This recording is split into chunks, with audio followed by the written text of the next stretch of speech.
छोटे से गांव में कमला देवी नाम की एक सास रहती थी।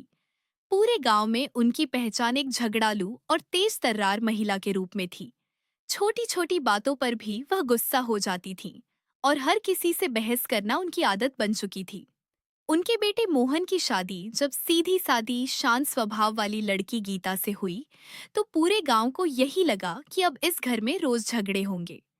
गीता एक गरीब लेकिन संस्कारी परिवार से आई थी। उसे बचपन से ही सिखाया गया था कि बड़ों का सम्मान करना चाहिए और हर परिस्थिति में धैर्य बनाए रखना चाहिए। शादी के पहले दिन से ही उसने तय कर लिया था कि वह अपने ससुराल में सबका दिल जीतेगी। शादी के कुछ ही दिनों बाद कमला देवी ने अपनी असली रंगत दिखानी शुरू कर दी। अरे बहू, ये कैसी रोटी बनाई है, इतनी मोटी। क्या तुम्हें कुछ आता भी है या नहीं? गीता चुपचाप सुनती रही और धीरे से बोली, माँ जी, अगली बार मैं और अच्छे से बनाने की कोशिश करूंगी। कमला देवी को गीता का ये शांत व्यवहार और भी चिढ़ा देता था। वह हर बात में कमी निकालती, कभी खाने में, कभी सफाई में, तो कभी उसके कपड़ों में। तुम्हारे मायके में कुछ नहीं सिखाया क्या? वे अक्सर ताना मारती। गीता को ये बातें अंदर से बहुत चोट पहुंचाती थीं, लेकिन उसने कभी जवाब नहीं दिया। वह हर दिन और मेहनत से घर का काम करती और कोशिश करती कि सास को खुश रख सके।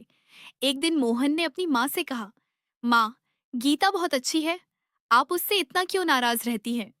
कमला देवी ने गुस्से में जवाब दिया, तुम क्या जानो, ये सब दिखावा है। अभी नई नई आई है, इसलिए सीधी बन रही है। समय बीतता गया। गीता ने अपने व्यवहार से धीरे धीरे घर के बाकी लोगों का दिल जीत लिया। पड़ोसी भी उसकी तारीफ करते नहीं थकते थे।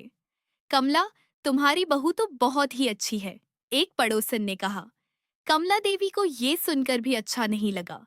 उन्हें लगता था कि कहीं उनकी इज्जत कम न हो जाए। एक दिन अचानक कमला देवी की तबीयत बहुत खराब हो गई। तेज बुखार और कमजोरी के कारण वे बिस्तर से उठ भी नहीं पा रही थीं। उस समय घर में मोहन भी बाहर काम से गया हुआ था। गीता ने बिना किसी शिकायत के उनकी सेवा शुरू कर दी। वह पूरी रात जागकर उनका ख्याल रखती, समय पर दवा देती और उनके लिए हल्का खाना बनाती। कमला देवी ने पहली बार महसूस किया कि जिस बहू को वे हमेशा ताने देती थीं, वही आज उनके सबसे करीब खड़ी है। रात के समय जब गीता उनके सिर पर ठंडा पानी रख रही थी, कमला देवी की आंखों में आंसू आ गए। उन्होंने धीमे से कहा, बहू, मैंने तुम्हारे साथ बहुत बुरा व्यवहार किया, फिर भी तुम मेरी इतनी सेवा कर रही हो।